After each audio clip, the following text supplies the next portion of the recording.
So by now you know how much I love media, how much I love TV, how much I love music, how much I love YouTube, endless list of communication media related genres. So why did I study law?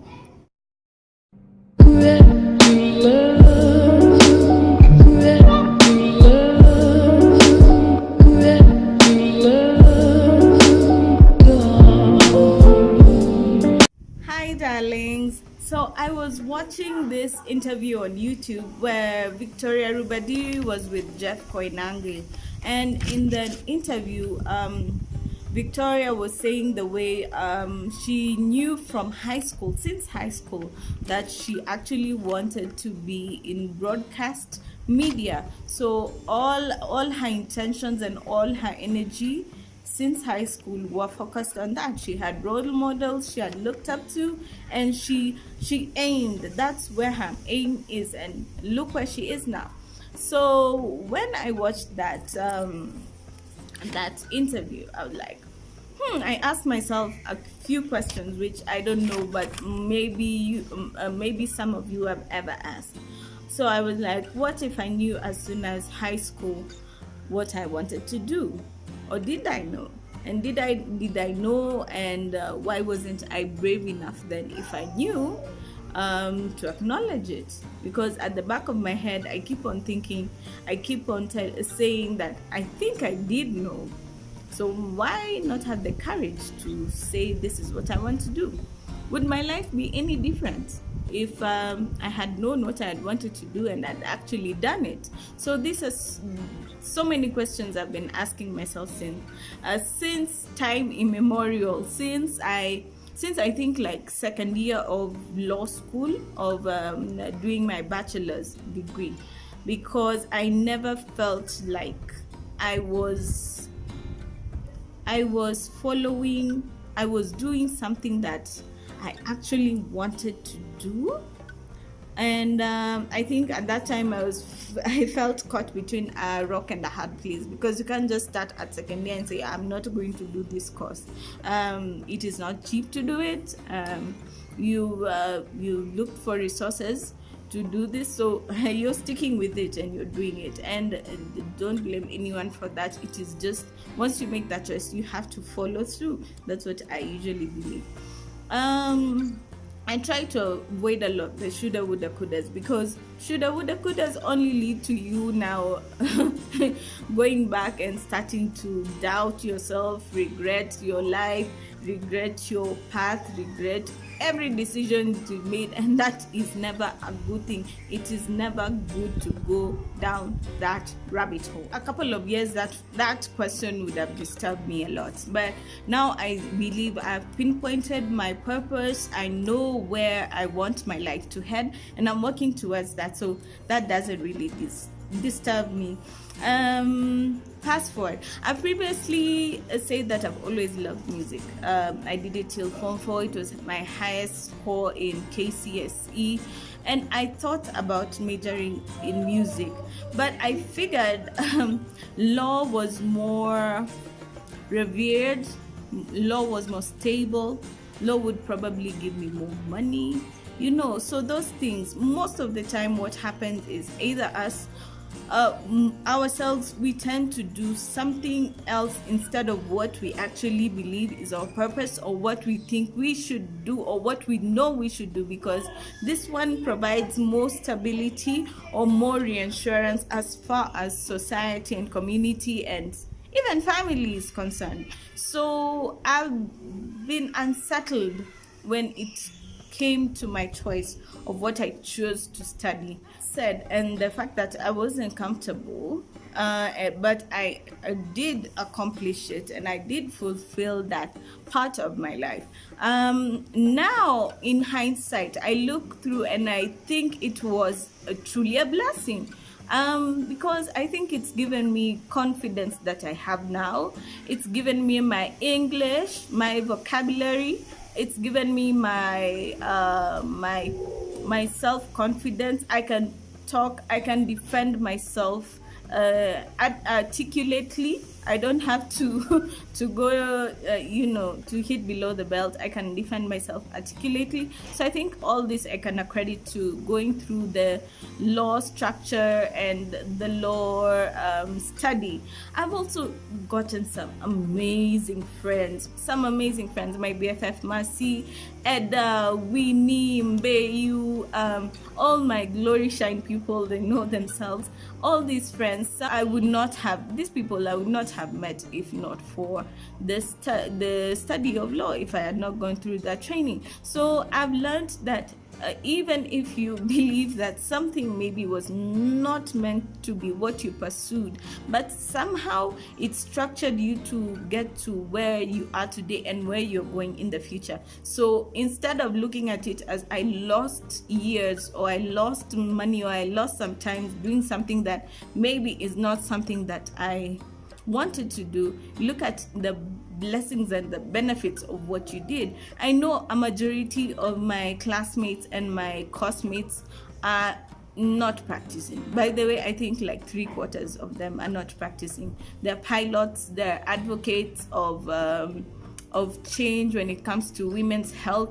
They're okay, this sort of is related. They're in politics. Most of them are not in the court defending. Those who are doing brilliantly. But now you see the basis of that degree is what got them to where they are today. So we need to learn how to be appreciative. We need to learn how to be grateful for things. And in that sense, then you don't even go unnecessarily beating yourself up for things you cannot change. I cannot go back to 2004 when I cleared high school and I was deciding what I wanted to do in university. That will never happen. But I can take what I got. It is beautiful. It is purposeful, and I can use that going forward in what I believe my purpose to be. That said, I believe it is important for schools, and especially high schools, because during high school and after, that's when you now go into studying what you want to consequently do as a career or as a profession. So I believe high schools, every high school, not only those ones you call group of schools, because group of schools do this, and that's why you find most people who come from those group of schools tend to venture in things that are actually what they want to. They have a clear direction in what they want to do.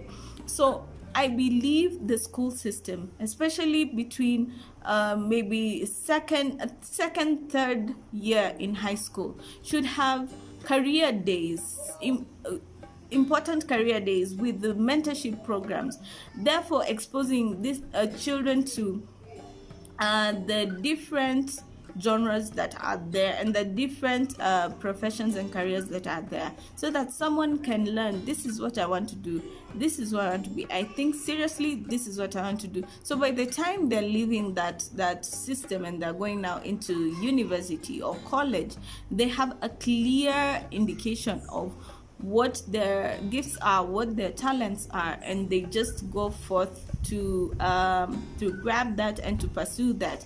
And I think this will also reduce the mental breakdowns in society, because most breakdowns happen because either people are underutilized, they have skills that they are pushed down because where they've been placed they're not utilizing their skills, or they are overstretched, they're doing things that they were not meant to do, and so it is stressing them, it is stretching them and so they become overly exerted. So I think if we come up with a system more like the GCE system, because they do that from a very early age. I was fortunate or blessed enough to go through that a little bit when I was in primary school, but I didn't proceed with it later. Most of them, they find your gifts and talents from that age, from that young age. You grow up knowing this is what you're talented in, this is what you love doing, this is where you perform, and they make sure they pinpoint that and they help you to cultivate and grow that. So I hope it is a doable thing. We just need to change how we think. And also for the parents or guardians, if you see your child resonates with a certain thing, push them to do more of that. It might even be a sport, it might be an art, it might be cooking. They can be great chefs, they can be great artists, they can be great musicians, actors. It is a fulfilling career, and the more you nurture these talents, and it doesn't mean that there are no people who want to be engineers or doctors or lawyers. They're also there, and maybe now the parent in this case wants this one to be maybe something else. Anything you see that your child is gearing towards, just nurture that talent. Don't stifle them, because stifling, not only it does not help them, it does not help you, because at the end of the day they become regress. They are not happy, they are not fulfilled, and thereby adding more issues. Kutakuwa na issues hata nyumbani, in the home. They will have issues with their friends, they will have issues. Just let people just try and nurture these talents we have. Mainly this responsibility stems on teachers and parents or guardians, because they're the ones who grew up with this child. They can see what they're doing, and the child at some point will tell you, hey, ninapenda hii. Oh, you can take them to, you see your child likes swimming, you can take them swimming. If you see your child I've seen nowadays there's this program called STEM. I watch it on the Green Calabash. I love the Green Calabash, by the way, you should check it out. It's a family vlog. I watch, and I love the way Shiko handles how she's bringing up her kids. It's not for everyone, of course, but for me, if I would have kids, I would love to bring them up in that way. She's homeschooling them.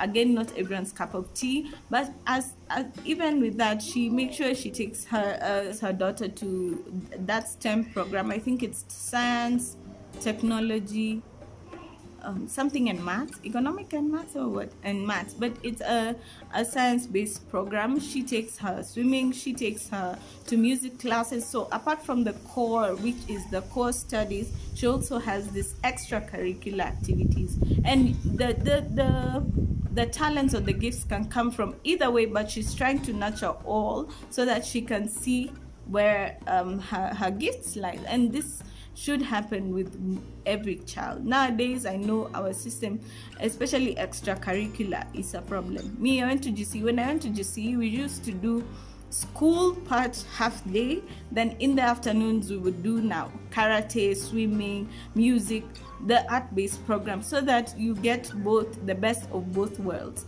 And I think that is part of the reason why maybe my mind, in as much as I didn't do it to the final years, it's kicked something in me that made me see that this is a very good program for people.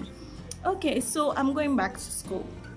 I'm going back to class to get some training on this here path I've decided to take. And I was saddened by the fact that since I did a bachelor's degree in law, I was told that the schools are different. So I would not be able to do masters in media because I did a bachelor's in law. I wish it was possible.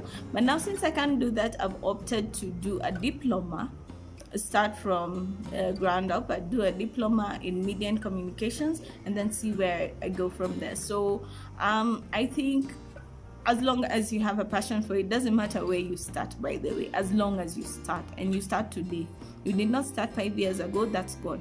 You start today. But I'm so excited, so eager to learn more. Hopefully what I learned I can implement, and I can give you guys even better content. I'd like to give a big shout out to all my friends who were in Catholic University: Mercy, Winnie, Adam, Bayu, Rosie, Linda, Sandy, Devo, Eve, Donna, Moses, Josiah, Kevo, Mukabi, Peter, Aizo, Angie, Gasheri, Sarah, Bava, all those who are truly my friends, then we might not be that close now, but you made that experience so much happier and better and more productive and everything else from at that time. And most of them we still communicate, and I'm happy you are my friends.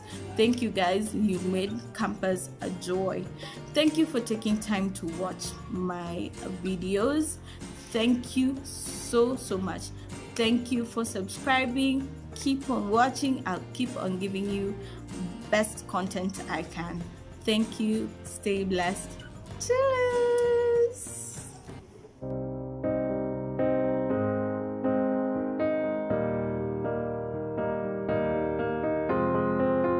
I will run, I will climb, I will soar. I'm undefeated.